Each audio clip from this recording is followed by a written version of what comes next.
Welcome back to Tejaswini Magdum YouTube channel. तर south Indian makeup look मी स्टुडंटसाठी क्लासमध्ये क्रिएट केला होता. तर त्याचा मेकअप ट्युटोरियल मी तुमच्यासोबत शेअर करणार आहे. तर सगळ्यात आधी मी टोनर यूज केला आहे, त्यानंतर लिकाचं सिल्क टच मॉइश्चरायझर यूज केलं आहे आणि आत्ता मी करेक्टर लावून घेते जिथे जिथे प्रॉब्लेम आहेत तिथे.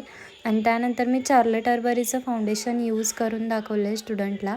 माझ्याकडे मीडियम रेंजपासून ते पूर्ण लक्झरीपर्यंत मेकअप कसे करायचे, लक्झरी प्रोडक्टवरती मेकअप कसे करायचे हे सगळं मी मुलींना शिकवत असते. त्याच पद्धतीनं पुढे इथं मी कन्सिलर यूज करते आहे टू फेसचं. कन्सिलर हे चेहऱ्यावरती पूर्णपणे लावून घेते आहे आणि त्याला ब्लेंड करून घेते आहे. जिथे जिथे हायलाईट पॉईंट आहे तिथे तिथे ते हायलाईट करून घेत आहे. आणि आत्ता मी ह्या लुकमध्ये त्यांना क्रीम कॉन्टोर कसं करायचं हे त्यांना सांगितले आहे. क्रीम कॉन्टोरची टेक्निक प्लस ते ब्लेंडिंग कसं झालं पाहिजे, त्याचे हायलाईट म्हणजे पॉईंट कोणते आहेत तिथंपर्यंतच ब्लेंडिंग केली तर ते खूप छान पद्धतीनं ब्लेंड होतं आणि खूप छान रिझल्ट देतो. आणि क्रीम कॉन्टोर हे खरंच खूप नॅचरल आणि सुंदर लूक देतं आणि साऊथ लुकसाठी तर बेस्ट काम करतं. मी ब्लेंडिंगचंसुद्धा त्याच पद्धतीनं त्यांना सांगत होते. व्हिडिओचा हा जो स्पीड आहे तो मी फास्ट ठेवलेला आहे, कारण व्हिडिओ खूप मोठे मोठे होत होते. त्याच्यासाठी मी व्हिडिओचा स्पीड थोडासा वाढवलेला आहे. आणि त्यानंतर मी इथं ब्लशर यूज करते आहे. फे ब्युटी ब्रँडचं ब्लशर यूज करते आहे मी, जे की खूप छान आणि नॅचरल लूक क्रिएट करतं. मी पिंक कलरचा हॉट पिंक कलरचा ब्लश मी यूज करते, क्रीम ब्लशर. आज क्रीम आणि प्लस पावडर हे सगळे प्रोडक्ट स्टुडंटला मी वापरून दाखवलेले आहेत. पूर्ण 1 to 10 पूर्ण आय मेकअप थेरी किंवा बेसचा मेकअप कसा पाहिजे हे सगळं एक आणि एक गोष्ट स्टुडंटला मी सांगत असते. त्यानंतर मी इथं बेस लॉक करून घेते आहे, ते पण लॉरा मर्सियरची पावडर यूज करते आहे, लूज पावडर. बेस लॉक करत असताना टेक्निक कशी असते, क्रीज लाईन दिसू नये त्याच्यासाठी आपण कुठल्या ट्रिकने बेस लॉक करू शकतो, ह्या सगळ्यात छोट्या छोट्या गोष्टी पण खूप इम्पॉर्टंट मेकअपमध्ये काम करतात.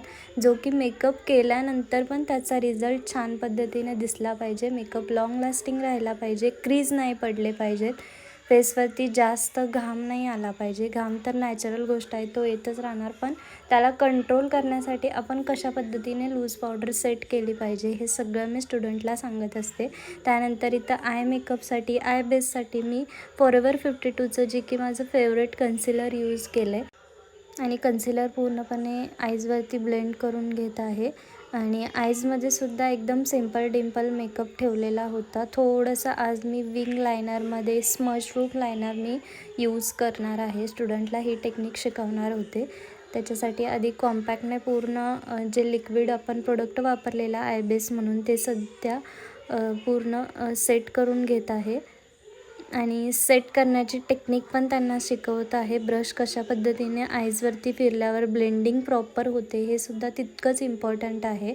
त्यानंतर colour theory, south Indian look आला, महाराष्ट्रीयन लूक आला, वेस्टर्न आला किंवा रजवाडी लूक आला, ह्या प्रत्येक ट्रॅडिशनल आणि वेस्टर्न आउटफिटप्रमाणे आय मेकअप कसे पाहिजेत, लिपस्टिक कसे पाहिजे, ब्लशर आणि हार्मनी बॅलन्सिंग हे सगळ्या गोष्टी स्टुडंटला शिकवणं खूप इम्पॉर्टंट आहे.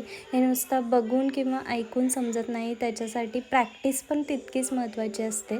स्टुडंटचे पोर्टफोलिओ असतात त्यावेळेससुद्धा मी पर्सनली प्रत्येकाकडे लक्ष देऊन ते सगळं कवर करून घेत असते. इथं सध्या तुम्ही बघू शकताय की आय मेकअपमध्ये लाईट ऑरेंज शेड मी यूज केला आहे, फर्स्ट कलर प्रायमरी कलर.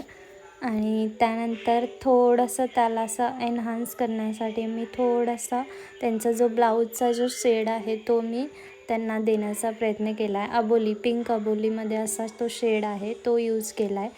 आणि पुढे त्याला मी थोडंसं असं कॉन्टर इफेक्ट देण्यासाठी मी ब्राऊन पण शेड यूज केला आहे. तुम्हाला प्रत्येक गोष्ट मी समजावून सांगण्याचा प्रयत्न करते आहे, कारण इथे बरेच मेकअप आर्टिस्ट मला जॉईन होत आहेत यूट्यूबवर, त्यांना माझ्याकडून मदत मिळावी अशी माझी इच्छा आहे त्याच्यासाठी.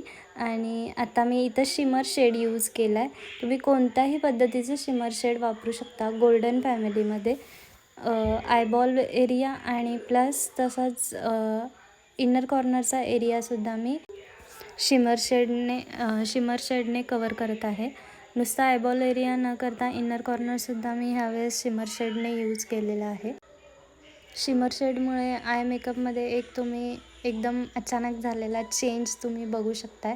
त्यानंतर मी काजळ अप्लाय करते.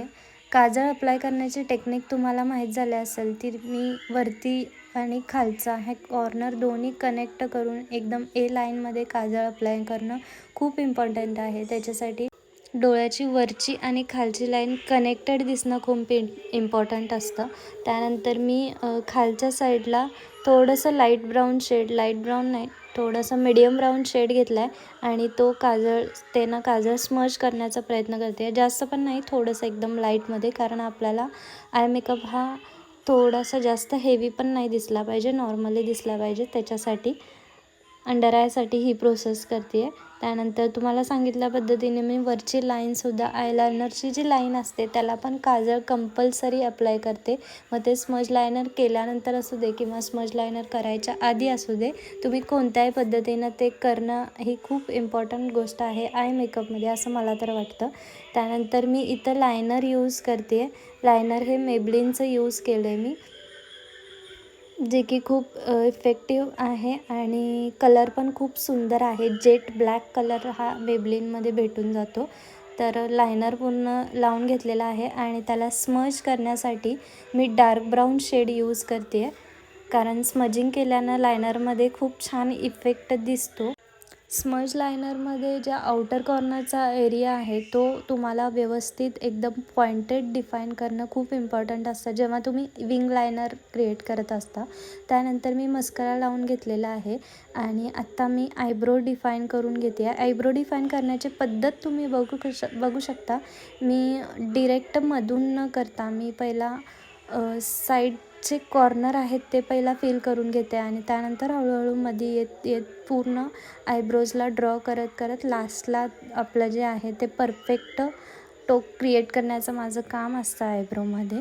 आणि आयब्रो डिफाईन झाल्यानंतर मी हे हायलाईट वापरते. त्याच्यासाठी तुम्ही बघू शकता माझी फेवरेट पॅलेट फॉरेवर 52ची पॅलेट आहे. त्याच्यातला हायलायटरचा शेड आहे तो यूज करते आहे मी ब्रोगोन डिफाईन करण्यासाठी. तसंच ब्रोगोन डिफाईन करत असताना इनर कॉर्नर जे आहेत आईजचे ते पण हायलाईट करणं खूप इम्पॉर्टंट आहे. आणि आता इथे मी लिप कॉन्टोरिंग पहिला करून घेते. पावडर कॉन्टोरकडे येऊया. अजून आपण पावडर कुठलाच प्रोडक्ट वापरलेलं नाही आहे चेहऱ्यावरती लूज पावडर सोडल्यास. त्याच्यासाठी मी आधी लिप कॉन्टोर करून घेते आहे, त्यानंतर फेस पूर्ण कॉन्टोर करून घेते आहे. फेस कॉन्टोरिंगची प्लेसमेंट कोणती आहे किंवा ब्लश कोणता आहे, आपण इथं ब्लश लिक्विड आणि तसंच कॉन्टोर पण क्रीम कॉन्टोर वापरलेला आहे. त्याच्यासाठी जे आपण पावडर प्रोडक्ट त्यांना लॉक करायला वापरतो आहे ते एकदम लाईटवेट कसे लागले पाहिजेत, एकदम हेवी न दिसता एकदम सॉफ्ट आणि सेटल कसं दिसलं पाहिजे, एवढे प्रोडक्ट आपण वापरतो आहे पण दिसताना लास्टला आपल्याला काहीच दिसत नाही. ते कशामुळे होतं त्याच्यासाठी तुमची ब्रश वळवण्याची टेक्निक खूप इम्पॉर्टंट आहे.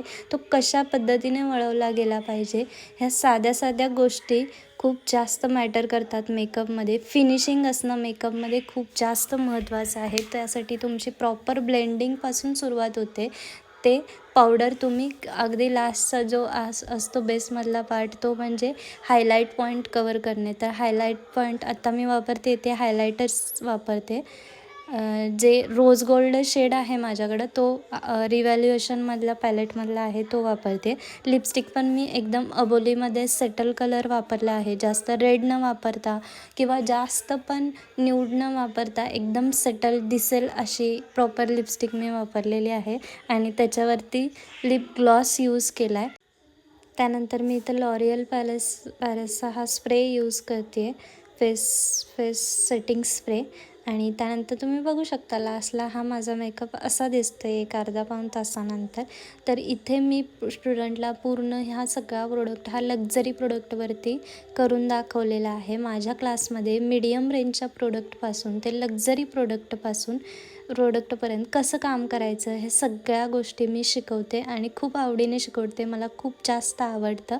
तर तुम्हाला हा लूक कसा वाटला हे मला कमेंटमध्ये नक्की सांगा आणि माझ्या चॅनलला अजून पण सबस्क्राईब केलं नसेल तर सबस्क्राईब करून घ्या. थँक्यू.